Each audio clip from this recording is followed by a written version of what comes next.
Rich people of Reddit who married someone significantly poorer. What surprised you about their previous way of life?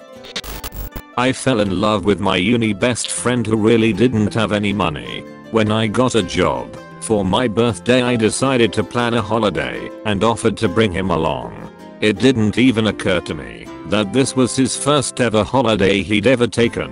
His family could never afford it growing up, and he'd never really thought to do it as an adult. Edit. Rip in barks. Thank you all for the love and support. I really feel this one. My family did maybe 2 vacation type trips in 18 years of growing up, and both of those were to places relatively close by, few hours of driving.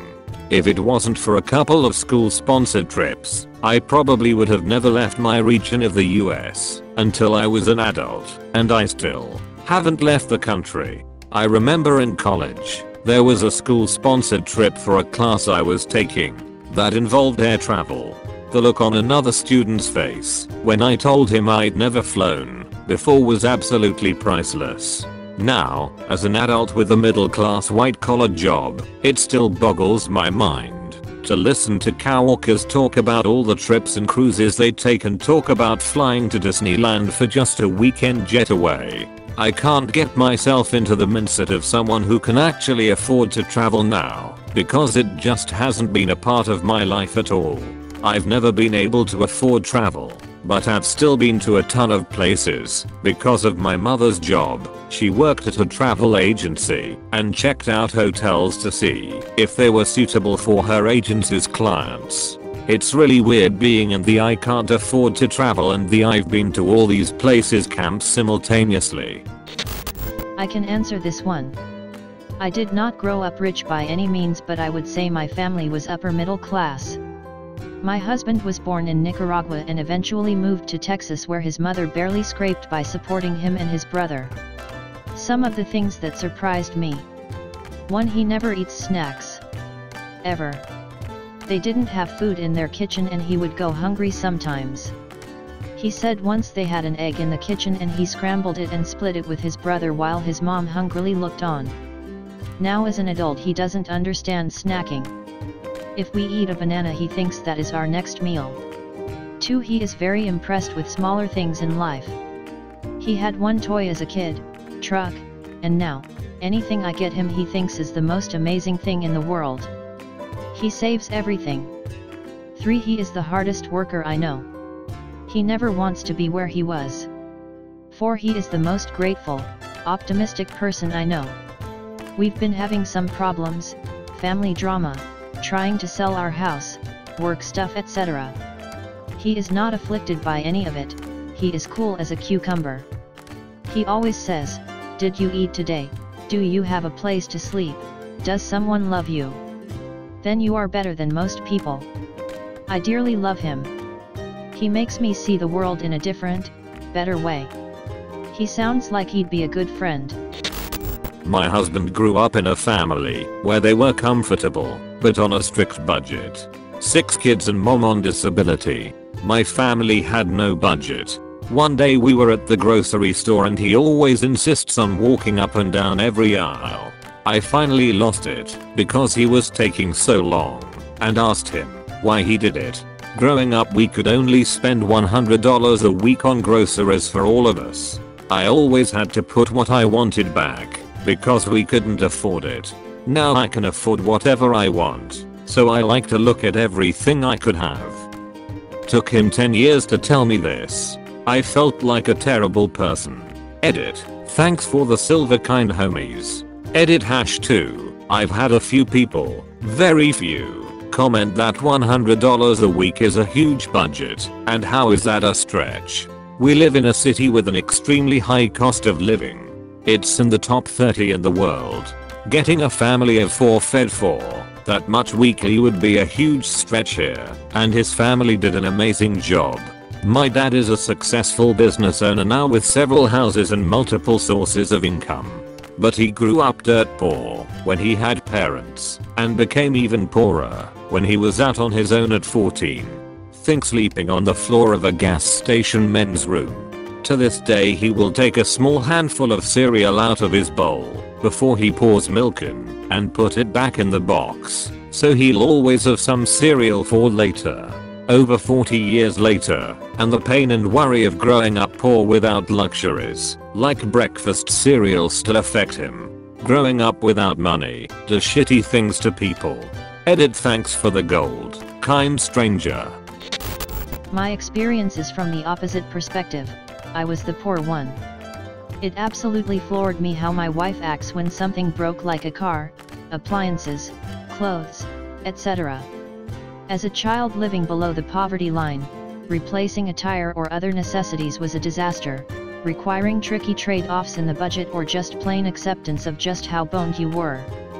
When my wife's phone broke, I went into full panic mode while she shrugged and said, "We can just a new one this afternoon." And then we did. Edit. Wow, I have received a lot of responses on this. By far my most upvoted comment. "You guys made my day, thank you." I have seen a few repair it comments. Like many of you, I am also a Picasso/MacGyver of the duct tape and trash bag world. This skill helped me break into IT. Sadly, the phone was beyond repair. Trust me, if I could have fixed it, I would have. And thank you for the silver. Last edit, y'all are giving me too many medals. I am very flattered, but this is going to spoil me. In my case, I'm from the wealthy family and my partner grew up poor. A couple months ago, our new TV from a big box store broke suddenly.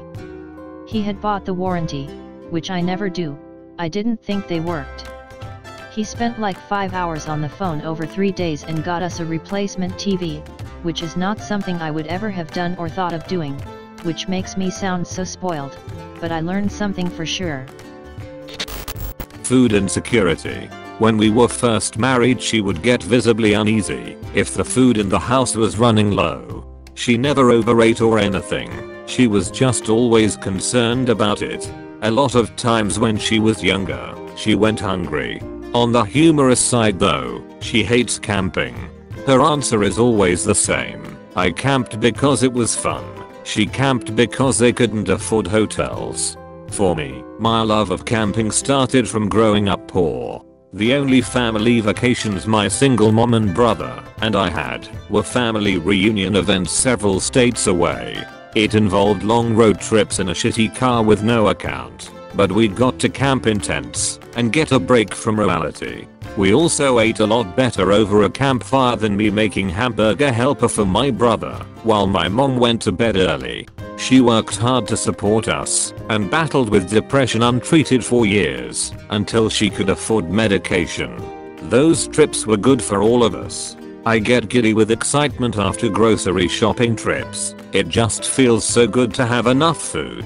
Though I still have to constantly remind myself I'm allowed to eat it if I'm hungry. That and snacks. We were never allowed to snack between meals and never bought anything extra that wasn't absolutely necessary. My husband had to teach me, you buy something tasty that you don't actually need, and then you can just eat it whenever you feel like. Amazing. I still don't really do it, but it's nice to know I can. I'm from the poorer family, not super poor, but my in-laws have a stupid amount of money, so by comparison I'm very poor, but I think I can answer for her. We have 2 young kids, and my wife was shocked when I said we should look for clothes and toys for them at local flea markets and garage sales. The idea never occurred to her that we could save money by getting some gently used items. She had never even been to a garage sale in her life. She has grown to love them and now questions whether it is worth it to buy any item new or not before running to Amazon or a store. Her parents think it's disgusting we make our kids wear clothes that another child had before, but they don't pay my bills. Kids outgrow clothes so fast, most of those used clothes are basically new. Wife and I are not poor, not rich by any means either. We definitely hit up the local mom co-ops where moms sell their used baby/kid stuff. Find a bunch of good stuff in there. To the point where we feel stupid for buying new because it's so much more expensive. Anyways, it's not even close to being disgusting. Yep, if you go garage sale shopping in a nice neighborhood by where I live, you can find Gap kids shorts for a $1 that have been worn maybe 3 times. Rich people's kids have so many clothes that shit rotates out after only a few wears. Hamburger helper. She hates it, because it would be her meal 5x a week growing up. I had never even seen HH before I went to college, and love that stuff. 10 for $10 deals are awesome. My foster daughter was the same way with pasta. She ate so much of it before we got her that she hated it. The first meal I made for her on her first night with us, pasta.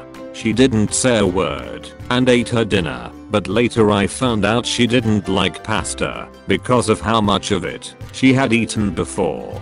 I always took her grocery shopping so she could pick out stuff she liked. After that, she was shocked when she found out red delicious apples weren't the only variety out there. I think she overdosed on Honeycrisp apples when I first introduced them to her. Edit. Since many people are asking how she's doing, I'm making this edit. I got her through high school and college. She graduated college last year. She's going to teach for a couple of years before going back for her master's. She applied for a teaching job and she literally sent this a few minutes ago. Also, thank you for the kind words about fostering. I can say it was a truly rewarding experience. Thank you for watching this fantastic video. Please tap one of the 4 videos on the screen for another amazing AskReddit video.